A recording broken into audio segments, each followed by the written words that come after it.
Welcome everybody by this trade breakdown, and before I start I want to ask you if you want to subscribe to my channel, hit the like button, and if you got any questions about my strategy, about this trade, well, definitely put them in the comment sections because I'm happy to go over them. Alright, let's dive into the charts and let's see and make the full analysis of the trade and let's see how it plays out because this is an astonishing trade. Alright, before I start I always try to understand my higher time frame narrative, and what we clearly can see is that we have a massive range from this high all the way to this low. Price then is slowly starting to grind towards the upside, but what's interesting is that price now is in an area of resistance and in an area of supply. This area also has a trend line with one touch and potential two touch, well, a two touch and a potential third touch of the trend line. And we all know that the third touch of a trend line is liquidity, the same as resistance, also liquidity. And if we combine everything together, we just know that there is so much liquidity towards the upside that we need to look for potential longs, and this is how I start my session. And if we understand what our higher time frame narrative is telling us, it makes it a hell of a lot easier to find potential trades to trade into that direction, to trade into that liquidity, because liquidity is key in these markets. So we have understood our range, we have drawn out the liquidity, we understand where price potentially wants to go. Now let's dive into the lower time frames because we have to understand what price action is telling us. And when we start on the hourly, there are already a few interesting things happening.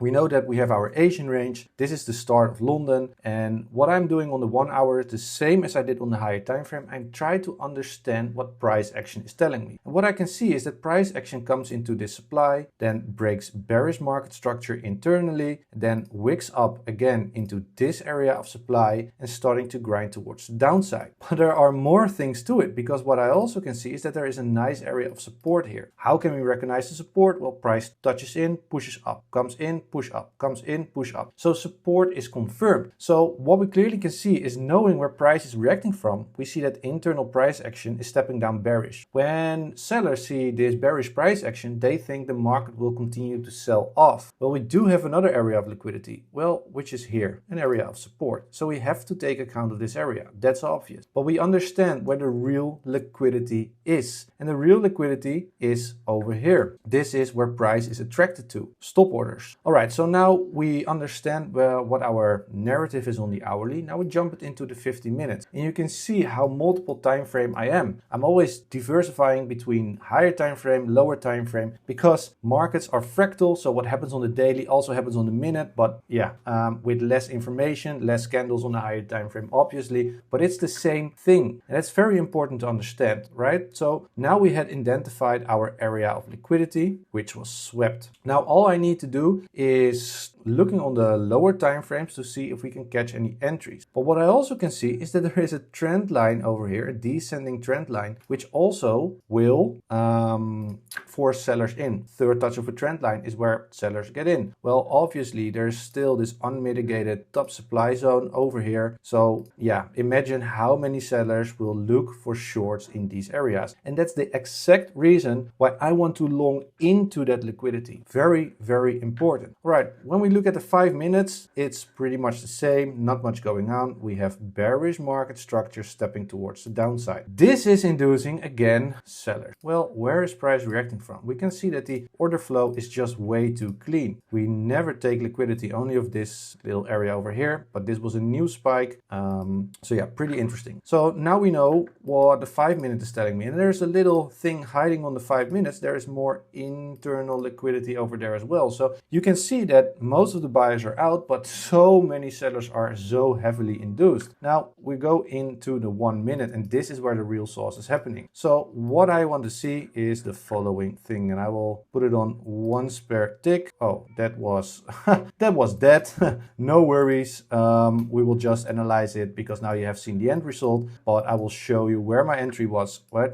So what do I see? There is again an area of supply over here. That area of supply comes here. We tap in, break bearish, internal market structure. This is all in the details, and I teach this obviously in my Discord. So if you want to learn more about this, definitely join my Discord. I put the link in my description. But what happens? Breaks bearish from supply. Then we push up. This is my area of entry. This is where I entered. Pretty darn easy. Then what happens? Starting to grind towards the downside. We come up, touch the trend line. Look how pixel perfect. We touch the trend line, come down, start to throw away. We take out those trend line traders, but we tap into top top supply. From the top supply, what do? Another bearish break of structure. Almost. I was out at break even, but still didn't happen. Then we were consolidating for quite some time because FOMC meeting was Fed rate cut, which we can see obviously over here. We grabbed all that liquidity over there. But then what happened? We tap in. Now this whole area also becomes an area of resistance. Pretty interesting. So we come in, again, we tap in, bearish break. We tap in, bearish movement. And then with all the power, you can see the movement towards the upside and we take all that liquidity. But the market wasn't done yet. As we can see, there is still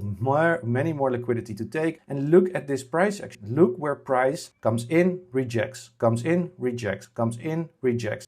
It's no coincidence. It's no coincidence that price is triggering in sellers at this point. It's so obvious. And then what happens? Well, with all the movement and all the power, we just wick up, take all that liquidity, then we move towards the downside and look at the detail. We tap into that support, pushes up, inducing what? Buyers. It's so freaking obvious. We come up, what happens? Boom, sweep the support traders, and this stuff goes around and around and around. It's just price goes from objective to objective. And when you understand price to such a deep level, when you understand the narrative, the higher time frame to the lower time frame, the different strategies that are out there, it's just trading becomes way more simpler. We can understand what price action is doing. We can understand where we want to trade into, and this results in a 50 to 60% win rate. Yes, losses are still part of the game, but obviously we win more than we lose more, and that's good for confidence and that's good for psychology. All right, I hope you like this breakdown. It's a bit complicated, but I think you get it. Yeah, obviously, if you want to learn more, join my Discord. It's completely free, no strings attached. And I will see you on to my next video, but don't forget to subscribe, like and comment. I would be very happy if you would love to do that, and I will see you on to my next video. Cheers.